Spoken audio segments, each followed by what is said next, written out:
Hello and Merry Christmas. I'm Rob Birchie, the inventor of the Swerfer. Today we're going to guide you through the installation and assembly of your Swerfer. Don't worry, it'll only take about 20 minutes to get you swerfing. If you have any questions or want to refer to the insert that came in the packaging, on the back side it goes through some hints and tips of how to maintain the beauty, the finish, so that hopefully you'll get years and years of use out of it. All right.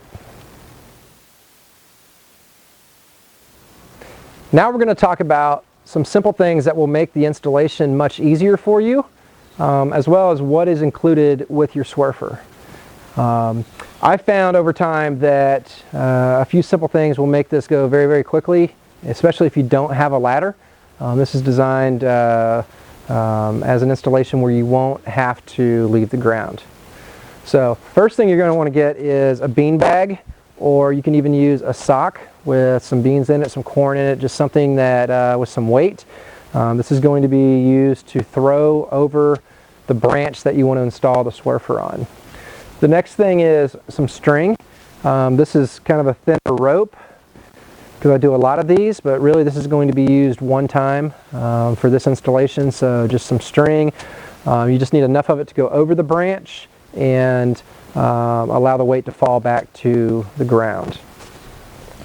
You're also going to use a utility knife to trim the rope. Once you're done and you have it all leveled, you'll trim the rope off. You'll use some electrical tape, mark it off, tape it off, cut it, and then either a lighter or a butane or propane torch to just melt the ends of the rope so that they don't fray.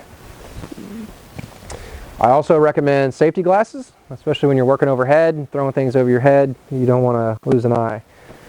Alright, included with your Swerfer, you got 80 feet of rope. And the way the Swerfer is designed, you have two 40-foot pieces. So these are 20 feet, 40 feet, 60 feet, 80 feet. So you'll have two 40-foot pieces of rope. You also have two handles. The handles, again, are fully adjustable, and you can raise them up or down. You can get extra handles on the website if you would like.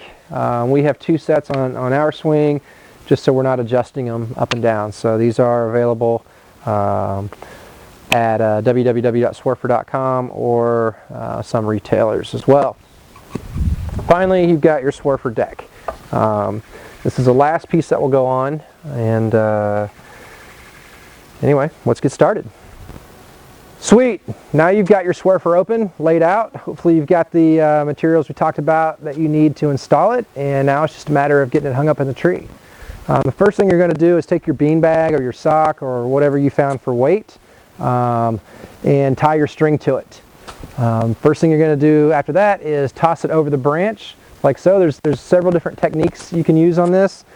Some people like the overhand technique. To get it really high, you can swing it like that. But anyway, this is a low branch, so I'm just going to throw it over like so. And then you let the weight drop back to the ground like that and leave it attached. The next thing you're going to do is take your 40-foot piece of rope and put the two ends together, just like this, and then go back and find the middle of that. Once you have the middle, then you're going to tie your string to it. Untie the bean bag, tie the string to it like this. Tie a good knot because you don't want this to come off. And then you pull the middle over the branch just like that. The next thing you're going to do is take the ends of your rope, put them back through that loop like that, and then pull the rope tight like that. Then you repeat the same thing for the other rope. If you're happy with your placement, you can pull the string back down like this, then you untie it and do the other side. Or if you have a lot of string and you want to be able to take your Swerfer up and down, leave the string tied to it, and then you can get it back down.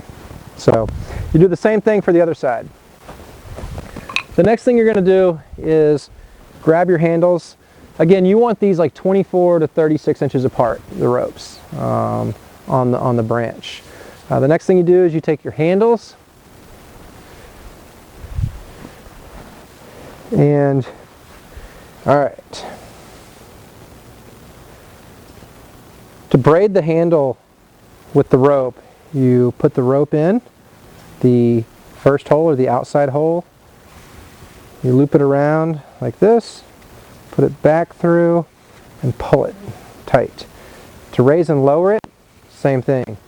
You just either pull it up or you pull it down to lower it. So if there's any tension or weight on the board, it won't move up and down, so you have to get off the swing itself to raise and lower the handles. And then you're going to tie the board on. So then you'll take the corner of the board, put the rope through it, level it as high as you want it off the ground, and then tie a double knot in the bottom of it. It's installed. Do the same thing on the other side, repeat it on the other side, and then you're ready to swerve. Hello, welcome to the Swerfer Factory. Hopefully you have your swing installed now and are enjoying it. The next questions you may be asking are, how do I care and maintain for my Swerfer? Should I leave it outdoors? Do I bring it in at night, etc.? First of all, you can leave it up year-round. The rope it comes with is a UV-resistant synthetic rope that should not rot or mildew. You do want to check it periodically. Eventually it will break down, but always check for frays, etc. Test it out, make sure it's solid before using. Your swing base is hard rock maple, which is very, very strong and durable wood. It comes with a marine grade varnish on it. It's triple coated. The handles are as well. But like anything, depending on the climate, eventually finishes are going to break down and you'll see wear on the board.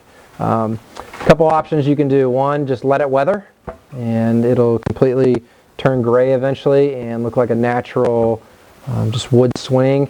It should never delaminate, etc.